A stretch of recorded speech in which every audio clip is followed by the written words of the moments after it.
Liverpool 2, Burnley 0 on Boxing Day, and Jurgen Klopp's men sit at the top of the Premier League table. You can see them there, 2 points ahead of Arsenal, 3 points ahead of Aston Villa, who kick off in 25 to 30 minutes time against Manchester United, and a whopping 8 points ahead of title favourites Manchester City. Yes, with 2 games in hand, but points on the board are worth more than games in hand. And it was an interesting game. I felt that Liverpool were not at their absolute tip-top best from front to back, but still a fairly simplistic game. Liverpool should have put it to bed, in my opinion, in the first 15 to 20 minutes of this match. A brilliant opening goal from Darwin Núñez. A little lack of clinical edge for a number of other players, Jackpot namely, throughout that first half. And while it's 1-0, there's always a chance, I suppose. And there were some opportunities for Burnley in that game, but nearly always their final ball, tripping themselves over, or their finishing touch was absolutely horrendous. And Liverpool, for me, clear winners, even at 2-0. I still think if Burnley would have scored, unless it was the last kick of the game, that would have done very little to change the course of this match.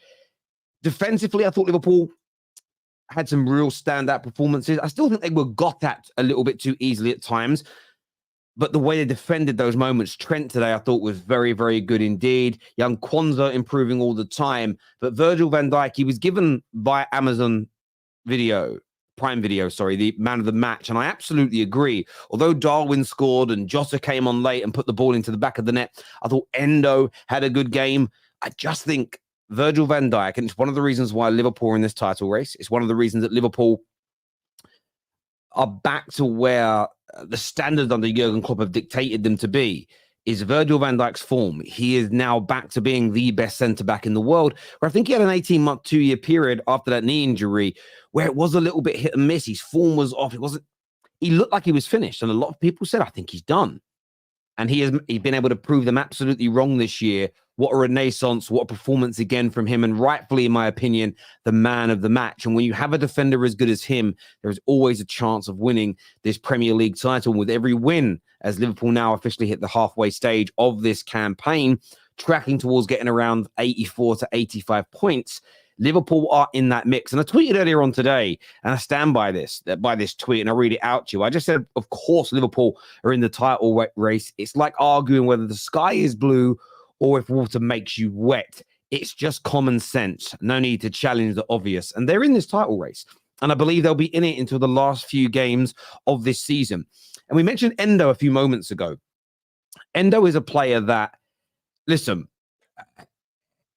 Endo is a player whom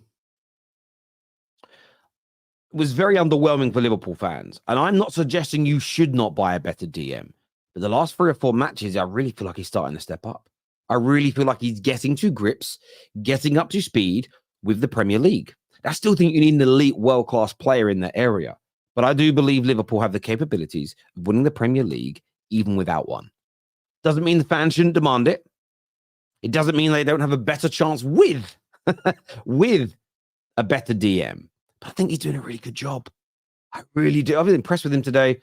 I was impressed with him against Man United. I was impressed with him against Arsenal. Doing his job very, very well indeed. And at the price they got him for, starting to look like a little bit of a bargain. And I know that we live in this weird world now where sometimes we evaluate every player and every club through the same lens. I never quite understand it. The reason they had to buy him, the amount of money he cost, I think he's been a good signing so far. I really do. And another thing that I believe will impress and encourage Liverpool fans today is the return, of course, of Diogo Jota, who was in great form before his injury, comes on, and again, when it comes to putting that ball in the back of the net, he's got a knack. He's got a knack of doing it in a Liverpool shirt. I think that's his 50th goal for the club.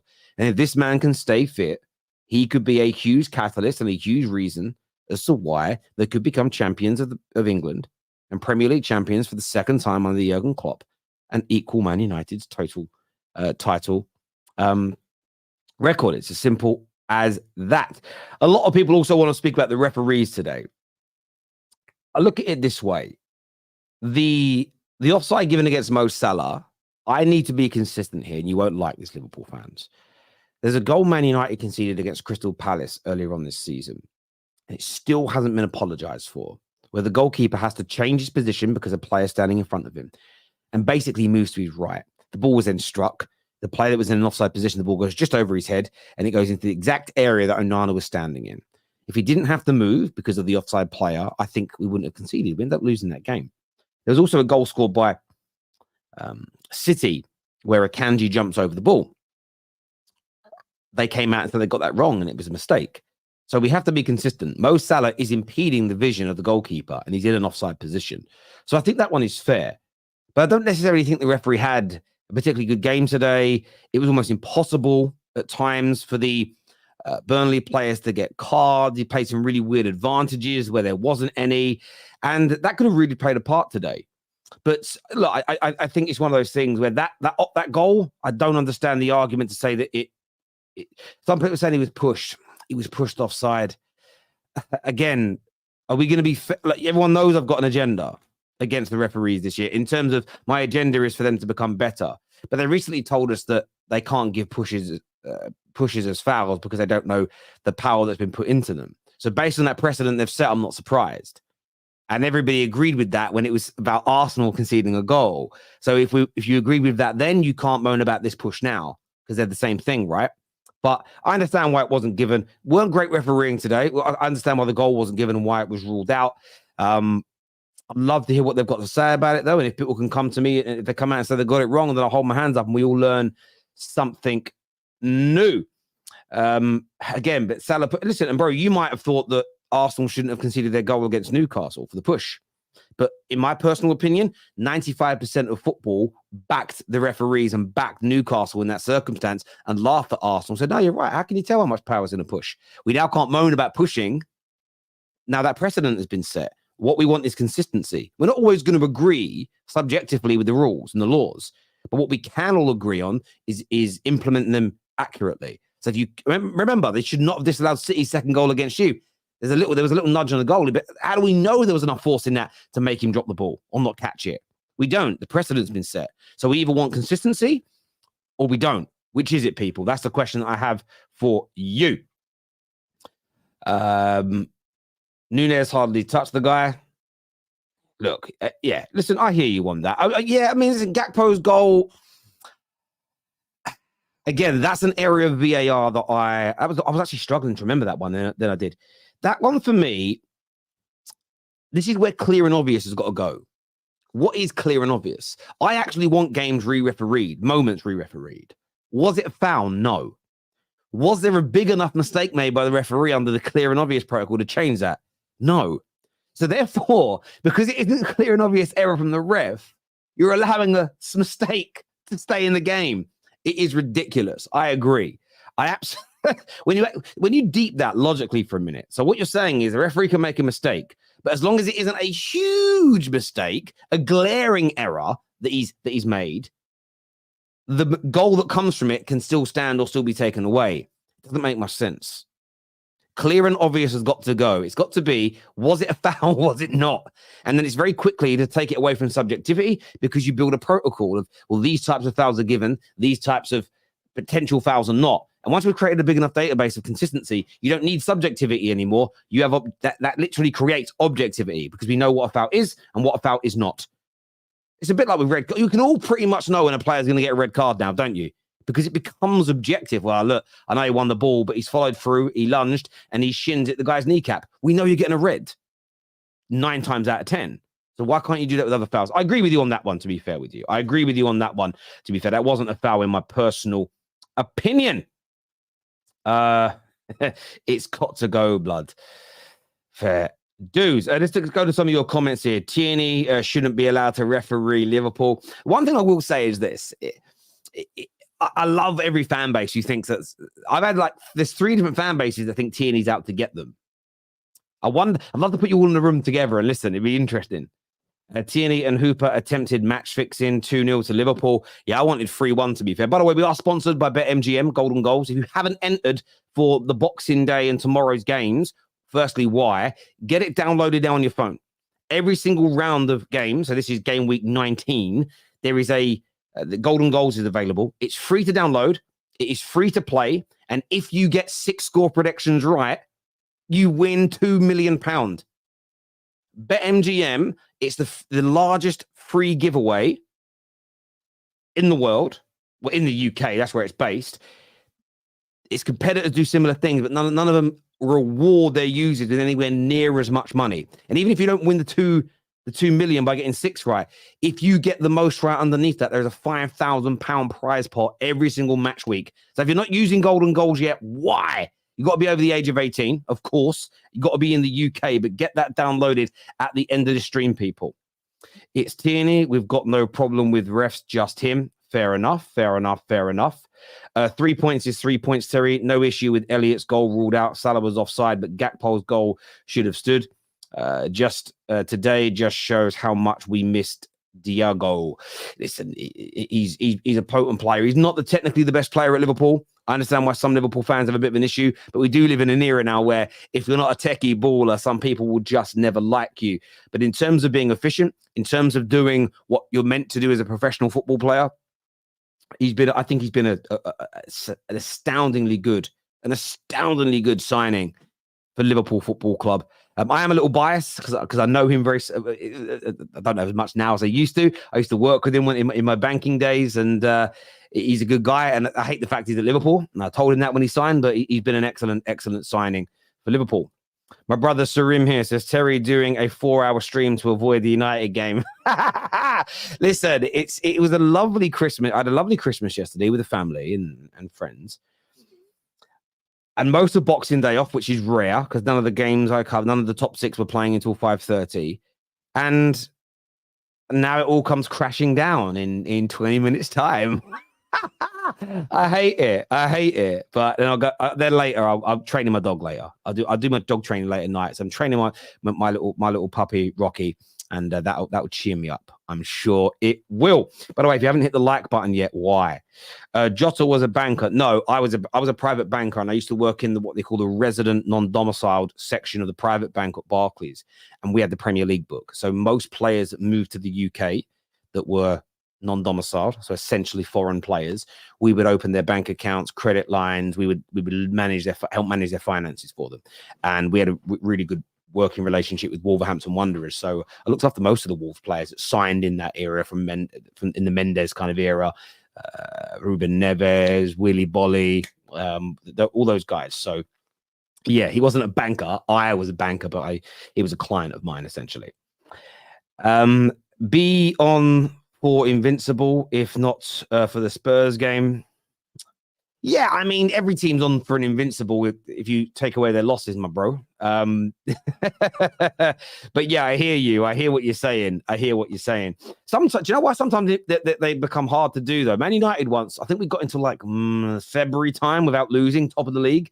And the pressure then started to build up of it. And sometimes it's easier to lose. You don't want to lose, but sometimes it's easier to lose a game. And right, that nonsense is out of the way. Let's focus on winning the league. So, because when you're trying to do it, sometimes chasing the Invincible title becomes more important to some people than winning the league, and it can become a problem, I think. So, the boy here says, I agree with your Endo take, Terry. I think priority for Liverpool in the transfer window should be a centre-back and clinical forward. Listen, I'm starting to feel that way about Liverpool as well. You're top halfway through the season. By the way, you've had McAllister out for a little while now as well. I think your midfield does well enough in games. You need more players putting the ball in the back of the net.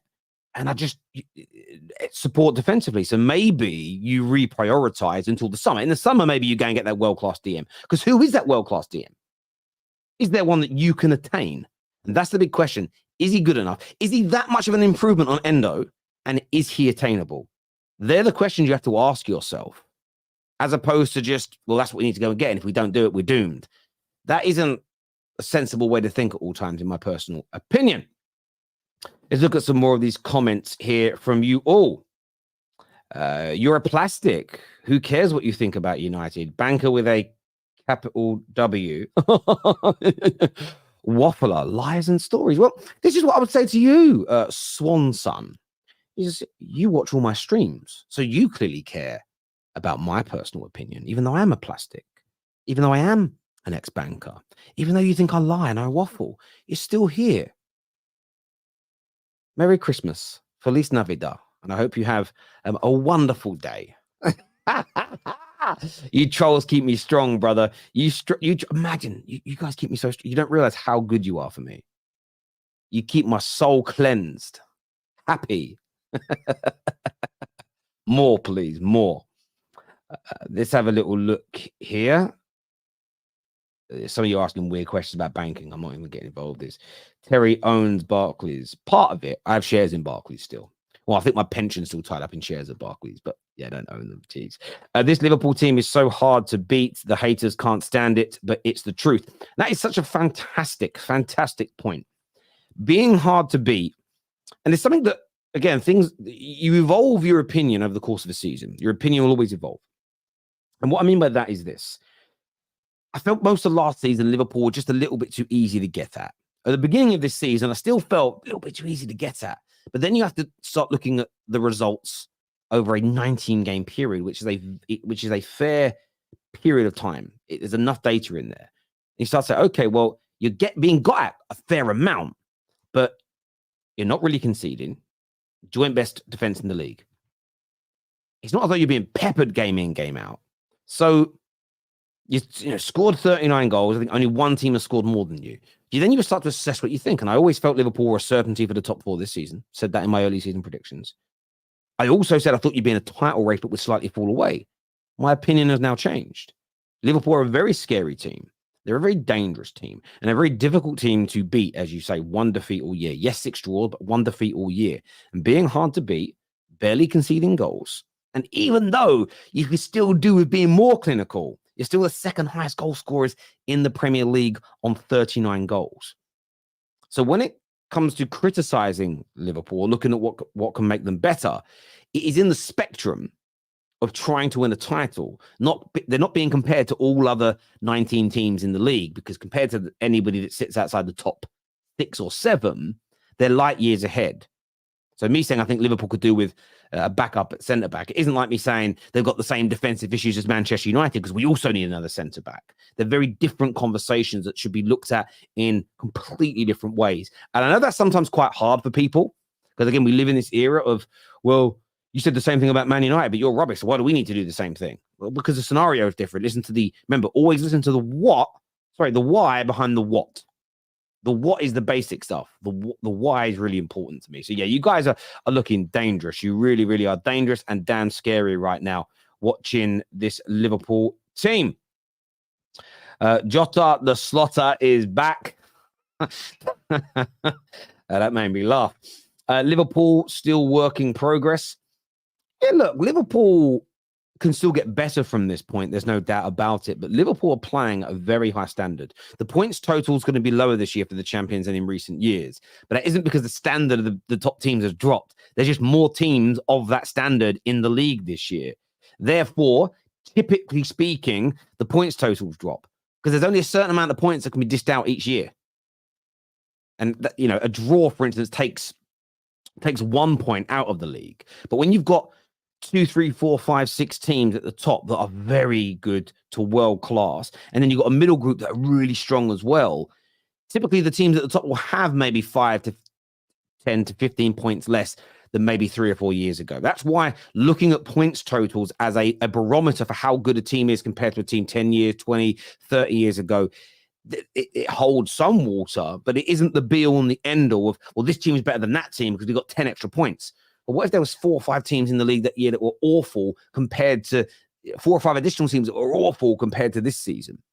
And I know the 3 relegation teams this year do look really, really poor. But I think if you go to sort of 13th place upwards, there's some really strong teams in this league who on their day can beat anybody. That's why the points total is going to be less. So you are a work in progress, but you're one of the best teams in the world, Liverpool, right now. I think if you're up near the top of the Premier League, I think you're one of the best teams in the world. Atypically. Doesn't mean there aren't other teams in the world that are good. And they can still improve, there's no doubt. Endo has been very consistent in the last 6 games or so. I'm wondering if it's like the Fab situation as he had to get used to the system in the league. True, and he's starting to look good. He's just, he's winning his tackles. He's up to speed with the game. And I just think he's looked really good. And this is what can happen sometimes as well when there's almost zero pressure on a player. And when I say zero pressure, I mean it from the spectrum of, what was he, a £10 million signing? There was no expectation on him. He was written off. He can just go about his business quietly. Catch up. The media's not on him. Rivals don't care. He hasn't got some singer from Australia making memes about him. Do you get where I'm coming from? So look, I think he's been very, very good for you guys. I really do. Yeah, I really do think he's been a very, very good signing indeed. 16 million was it? And it was a low amount of money. That's nothing really. Trent throwing dimes out there. Trent's just ridiculous when he's in that kind of form. He really, really is. Jota comes back, and Liverpool's first thought is Arsenal. I mean, Liverpool should be thinking about Arsenal most days because you're in a title race together. So it's very, very normal indeed, in my opinion, personally. 9 points we've lost because of VAR. We'd be on 50 points. What's the 9 points, James? I can understand the Liverpool game. I can understand that. Where are the other 6 points from? And I might have forgot. I need to be reminded slightly. I know there's been a lot of madnesses this year, but explain that to me, please, James, so I get where you are personally coming from with that. Enzo plus Caicedo equals Endo. That's what's crazy. I'm going to throw an opinion out here that's probably going to upset a lot of Chelsea fans. In the last 6 games, genuinely, in the last 6 games, Endo has shown me better quality performances and more consistency than I've seen from Enzo or Caicedo this campaign. Genuinely. Going about his business impeccably well. Passing's good. Wins the ball back, recovers possession, helps to start the attacks. Genuinely. I look at him, you look at the price comparison as well. In the last 6 games, as he's settling into English football, I look at Endo and think to myself, for the money Liverpool paid, he's done better. Now, the ceiling of Enzo, the ceiling of Caicedo is so much higher. The levels those two young players could get to is astronomical. But in the last 6 games, what I'm seeing from Endo is, I think, it's what you want to see from a DM. Solid, no frills, but solid, strong, dominant, relaxed as well. It looks very, very relaxed. And I think it's a really important thing. So, yeah, look, I think he's done very, very well in the last few weeks. There's no doubt in my mind at all. And it pains me to be nice about a Liverpool player, but you know me, I'm unbiased in that way. It's part of what I do. 250 million for Penzo and Bumsado. You could do better than that, bro. You could do a little bit better than the last one. Terry, give a shout out to the kid Kwanzaa. Listen, I think he's a very talented player. I don't think he's ready to start week in, week out for Liverpool just yet. I still think they need to go and sign a centre back, but I'm really impressed with him. I'm really, really impressed with this young man. He's got huge amount of talent. Ola here says had to take a double take at the ref equals sure it wasn't Iniesta. He does look a little bit like him. I get where you're coming from. He costs way less than them as well. Yeah, of course he costs less than them. 100%. Cook, my brother. It's not even. Do you know what it is? I know our rivals. I'm not even trying to cook those two. I'm just pointing out how good Endo has been in the last 6 games. I'm not saying overall he's a better football player. I'm talking here purely about form. But he's been great. He's been great. He really, really has been. He really has been. No worries, Lucky. I love doing the content. And as long as I'm fit, as long as I'm healthy, I'll be here. Scousers beat bottom of the table Burnley. Oh, scary. This is the thing, though, Smart Cooking. I appreciate the comment. But Liverpool are not top of the Premier League because they just beat Burnley in its entirety. I know they're actually top because they just beat Burnley in terms of the moment, but it's because of the other 11 wins. It's because of the 1 defeat. It's because of only 16 goals conceded. It's because of 39 goals scored. It's because they have a world-class manager. And they are. I don't think they always get it right, but they're a very well-run club. So, yes, Liverpool are a scary team who are going to get better from this point, in my opinion. You cannot be top of the 19 games and not be taken seriously. You cannot be where Villa, where Arsenal, where Liverpool are, and not be a worry or a concern for rivals. Anyone that says they're not scared of, worried about, or threatened by this Liverpool team is a liar. It's as simple as that. Terry, the Liverpool fan. Secret Liverpool fan. You must be dating a Liverpool fan. Oh, take your but yeah, it is what it is. Let's have a look at some more of these comments here. Dumb cookie. That's the way the cookie crumbles, is what I thought. Lavia, they warned him. They warmed him up, then sat him down again. He deserves a humiliation. He begged for it. I don't think he deserves a humiliation. But I get you. Anything on Newcastle? No, I didn't react to that today. And we did their Champions League games and stuff. But yeah, Newcastle were really poor today again. And I tweeted out about this and I stand by it. I think it's serious. We're going to do that on the next top 6 show. Is have a serious debate. Does Eddie Howe need to go? Has he taken this Newcastle team as far as he can? I know they've got injury problems, but they've been horrendous recently. And their home record was strong. Their away record was poor. It's now seeping into their home record as well. So I understand the criticism. I understand people, their fans' concerns. And it's not looking good, bruv. It's not looking good right now for Newcastle. They look very, very poor indeed. Terry, please, can we get the panel? No one's backstage. I don't know where they are. KJ's dropped the ball today. It's family time, isn't it? It's Christmas. So, and I don't know what everyone else is doing around the world, but like in the UK, we call today Boxing Day. It's still a very, very big day where you go to families' houses and it's the evening. So people are probably with their families right now, but it's all right. I'm here. I've got work. 6 losses for Newcastle in 7. I think that it's terrible. And they may decide not to right now because they know what's going on behind the scenes. And I would still trust it to a degree, but there should be a conversation. I want to hear what people have got to say. Ignoring the problems at Newcastle would be very, very strange indeed. That's it. Let's have a little look here. Unbiased to everyone besides his own team. He's a fraud who acts like he's a United fan. From all the people in the chat, you'll struggle to find more than one United fan. Then listen, Julio, the reason why I'm not nice about my own club is because we're awful right now. And there's Man United fans that are defending our manager. There are Man United fans who are defending certain players. There are Man United fans who continue to fund and feed the Glazers.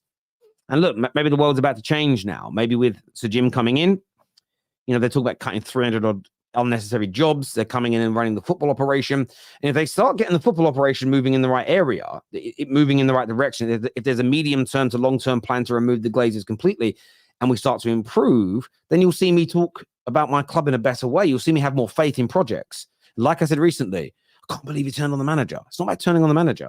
It's about the fact they're not doing what we needed to do to improve. And until we start to make those strides, I have to speak honestly about my football club. The same as when Arsenal were awful a couple of years ago. Go back and watch the content from 2 years plus ago about Arsenal. It wasn't complimentary because there was very little to compliment them about.